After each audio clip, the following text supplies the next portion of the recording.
Во пресрет на празникот на лозарите и винарите Свети Трифун, Сдруженијето Винотек, јас би рекол со најредовни можни активности, всушност станува збор за активности кои што секогаш ова здружение ги организира и ги спроведува за време на празникот. За какви активности станува збор ќе ни каже претседателот на Сдруженијето Винотек Јован Еленов. Добар ден, поздрав до сите гледачи на вашата телевизија и на сите љубители на виното, на ракијата, на сите лозопроизводители. Сега стварно за некој ден престојава големиот празник на лозарите Свети Трифун и Сдруженијето, како и поранешните години, презема одредени активности. Меѓу тие активности е и сега место кај што се наоѓаме оценување на вина и жестоки пијалци. Во соработка со Винскиот музеј за регион Тиквеш Кавадарци и под покровителство на општина Кавадарци, ова активност веќе заедно неколку години веќе работиме и сега во моментот е тоа оценување на вина и на жестоки пијалци. Кој го врши оценувањето? Оценувањето го врши случна комисија, прибидејќи ова година е доста зголемен бројот на пристигнати мостри, значи интересот на производителите од година во година се поголем, така да ова година се формирани две комисии под раководство на професорот Михаил Петков. Вкупно се пристигнати 142 мостри, од тоа се 58 жестоки пијалоци, што е изненадувачко. И тука најголем број меѓу жестоките пијалоци има овошни раки, кои по прв пат се појавуваат кај нас од земјите од регионот. Значи имаме на овој пат и вина и жестоки пијалоци од Србија, од Маđарска, односно Унгарија, од Бугарија, од Босна и Херцеговина, Црна Гора и од Албанија. Можеме слободно да кажеме дека ова година ова оценување има меѓународен карактер. Да кажеме само, не се само кавадарчани кои што учествуваат со своји мостри. Прибидејќи ние го огласиме оценувањето од отворен тип, значи не е само за производители од Кавадарци и од Тиквишијата, него од сите кои се заинтересирани да присуствуваат, да дадат своји мостри, кои се производители од цела Македонија. И ние сега имаме стварно од разни крајеви на Македонија. Че немаме само тука мостри од нашиот крај, него мостри од Скопскиот регион, има тамо од Охридскиот регион мостри, има од тамо Кочани, Виница, тој дел, Свети Николе, Овчеполието, имаме од југот, од Валандово, Гевгелија, така да на среќа и на задоволство интересот е воден кај сите делови на Македонија. Имаме мостри од секаде, па ќе видиме конкуренцијата. Ја мислам дека е се пожестока и тоа е добро. Тоа значи дека интересот на производителите на вина и на жестоки пијалци е таков да се борат за поголем квалитет на својот производ. И тоа е за добробит опште за винарството, за лозарството и за дестилерите кои произведуваат тие пијалци. Денеска, значи, како активност е оценувањето на пристигнатите мостри.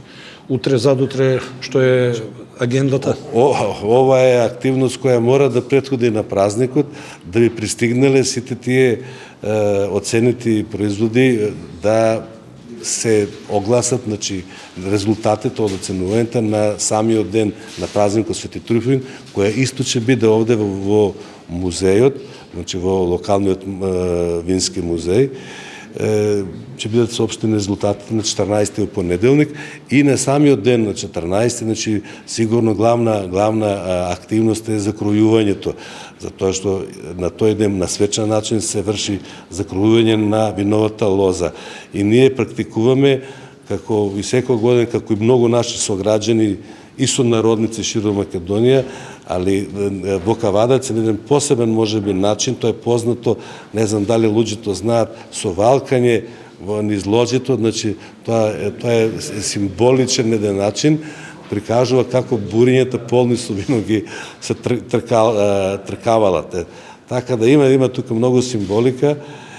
Некаде може би кај што има можности и свештено лице нели присуствува на закружувањето.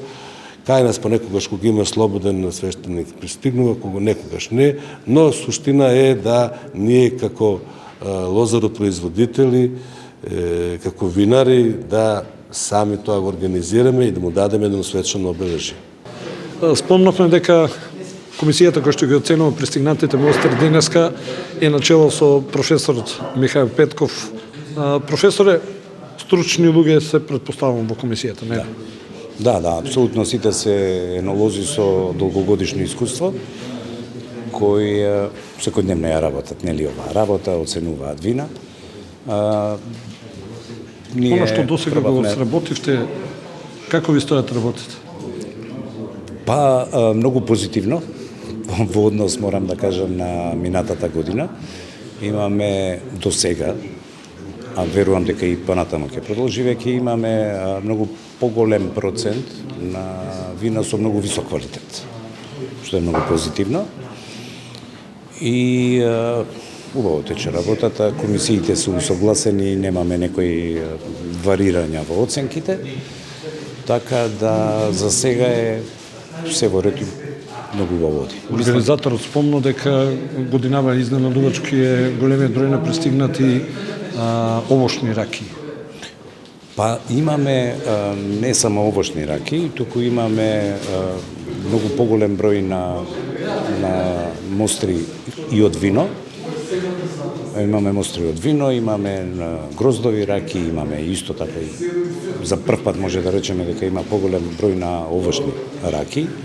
Така да, имајќи во предвид дека имаме многу голем број на мостри, оваа година работат две комисии, че работат паралелно, за да како би можеле да ги постигнеме, нели? Затоа што има над 140 мостри, така да една комисија не би можела да ја заврши работата во еден ден. И сега нормално е како се поделени мострите, така одат по комисиите и се завршува. Прегледуваат црвени или бели вина? Молам? Црвени или бели вина прегледуваат? Па црвените се нешто малку повеќе, се повеќе, меѓутоа изненадува квалитетот на белите вина, бидејќи сепак се работи за индивидуални производители, за мали производители, кои ја немаат можеби потребната опрема, сета онаа опрема која е неопходна при производството на бели вина, за да се постигне некој висок квалитет. Меѓутоа и покрај тоа имаме извонредни бели вина. Во моментов сега ги оценуваме црвените вина и тука веќе имаме малку подобар. Морам да прашам, дали временските услови од минатата година позитивно или негативно придонесо за квалитетот на производите? Па, во зависност, морам да кажам сега овака, значи во зависност каде се наоѓа лозјето, како е тоа одгледувано, како е третирано и така натаму. Значи комплетната агротехнички мерки кои се превземени и зрелоста, а понатаму и винариите, каде што се преработува грозјето, значи нивната опременост и знаење, пред се знаењето и на едната и на другата страна многу значат.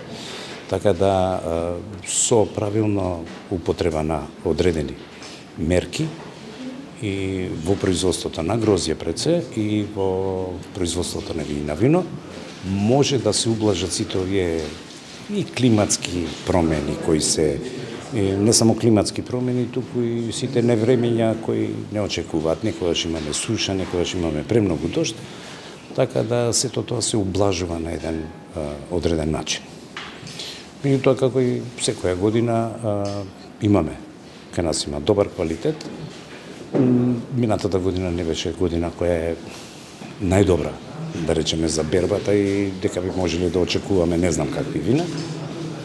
Зборувам за поголем процент на вината што се произведени. Инаку оние кои се третирани уште во текот на целата година како производство на суровина, па понатаму производство на грозје и така натаму. Сега за сега е се уште рано да дадеме конечна оценка за минатогодишните вина, затоа што тие се уште многу млади вина.